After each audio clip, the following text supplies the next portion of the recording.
So, madam, good morning. So, we're going to talk about the pandas exercise. We're going to talk about the salaries exercise. So, madam, the first one is import pandas as a PDF. Madam, this loads the pandas library into Python, and pandas in the main tool for working with tables of data. We give it the short, like you can give it a nickname, a short name, like PD, so we don't have to type pandas every time when we want to run the code. Without this line, none of the other code will work. But then the next thing is salary PD dot read CSV.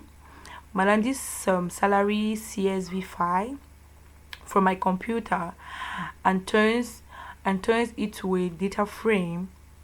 Madam, it opens the salary CSV file from my computer and turns it into data frame, which is basically a table, like you can say Excel, like an Excel spreadsheet.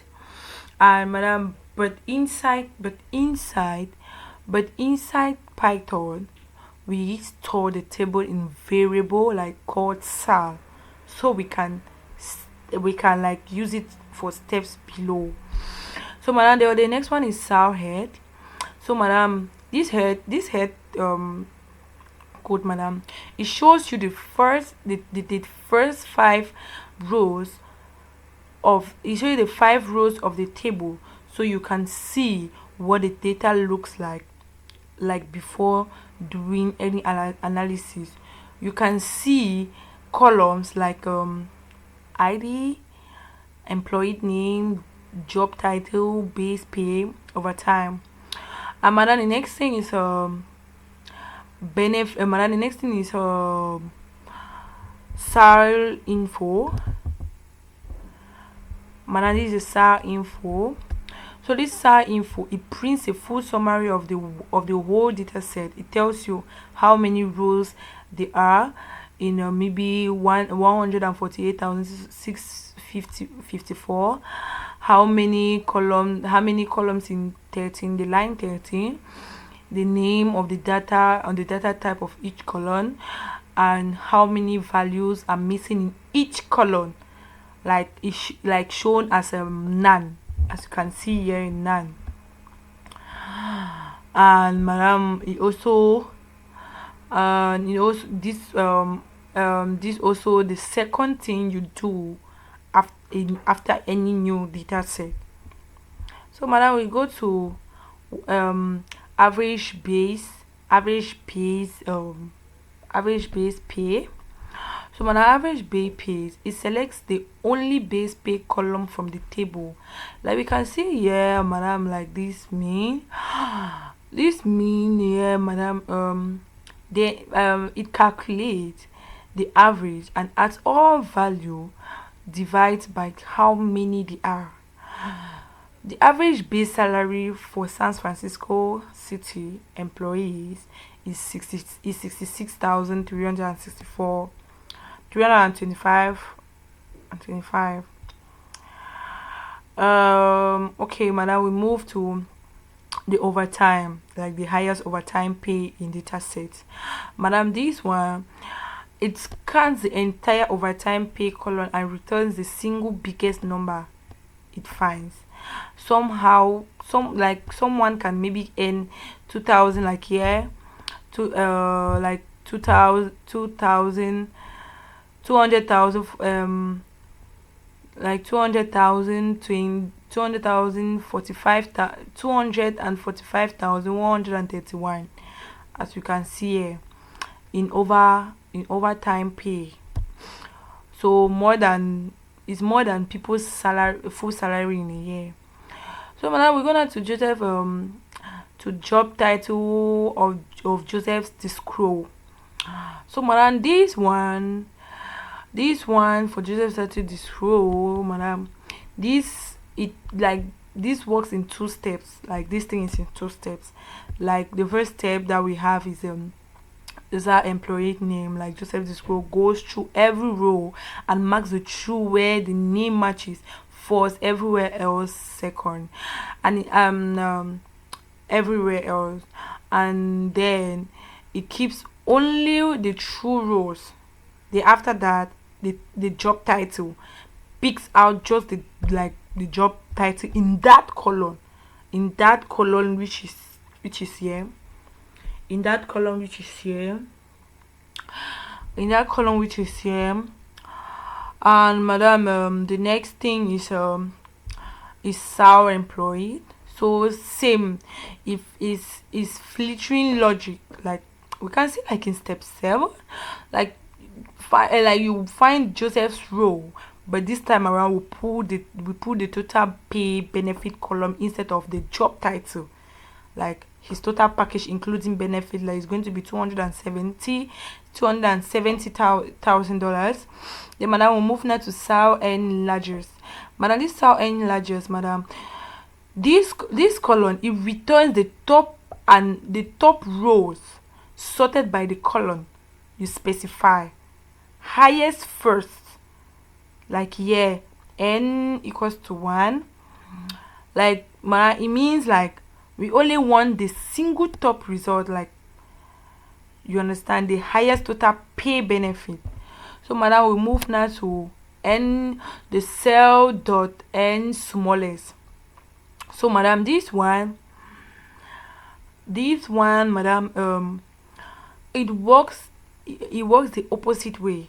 Like it finds the bottom row, and Joe Lopez has a negative salary and this string and word pointing.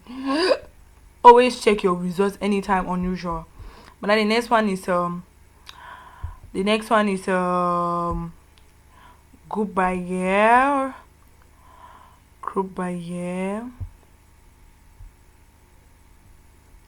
Madam, the next one is group by year.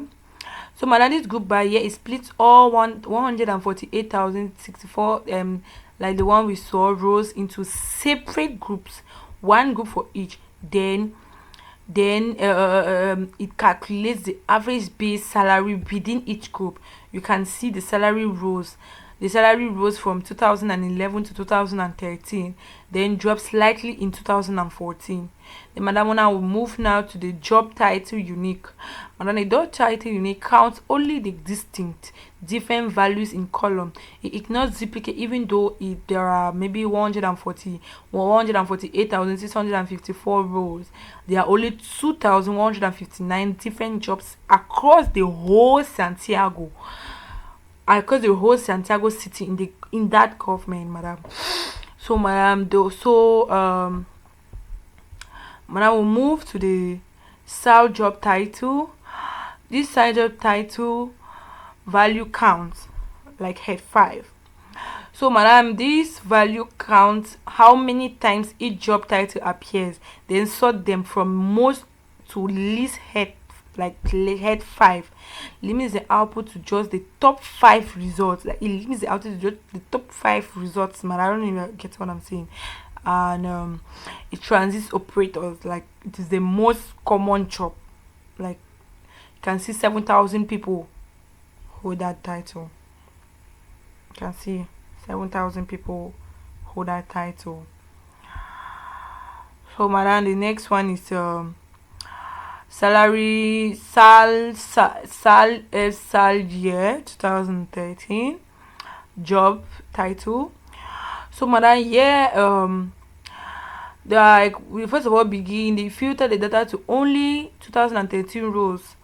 Count how often each job title appears in 2013 rows. Keep only the title where the count equals exactly. Then sum, like add them all up. Then the result is going to give you 202 job title were held. Like you can see here, like this 202 title were held. So man, the next one is the pretty tricky. How many people have? So madam, the SAL constraint, like searches inside the text of every job for a title for the word chief. Like searching for the word chief, it returns if chief found anywhere in the title, like 4. If not, then counts all the truths. This is chief because chief can appear everywhere. Deputy chief, fire chief, chief officer, like etc. So madam, the last one now is the SAL F title, length, total pay, benefit, call. So madam, this runs the length, then the function on every job title to measure how many characters it has and saves those numbers in a new column called title length. Then checks the mathematical relationship between the title length and salary, like what we have seen here, and gives a close result of zero or no relationship. So no, like a longer job title not mean like yes and so man, thank you for the first one. So we move to the second one.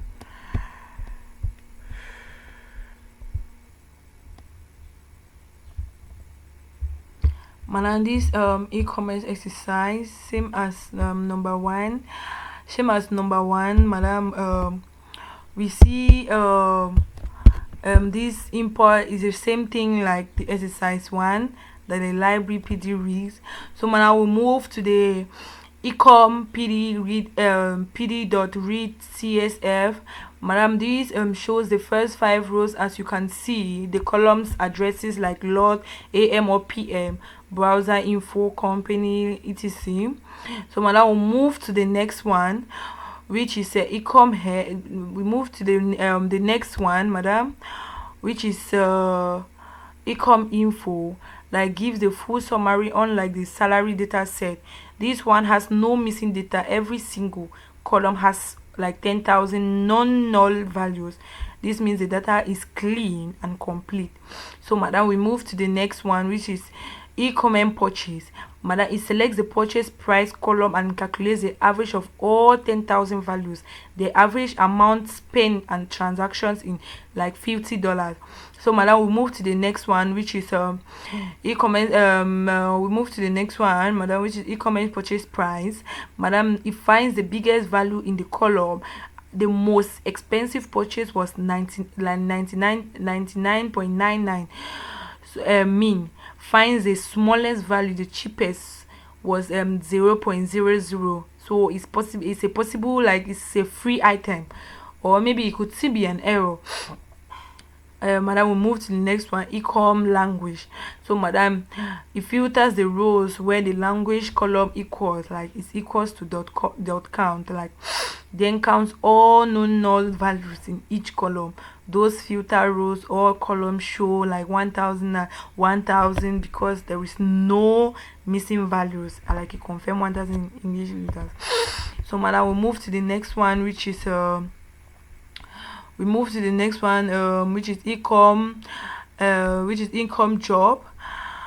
ecom job, madam. It filters the row where jobs equal lawyer, then info, like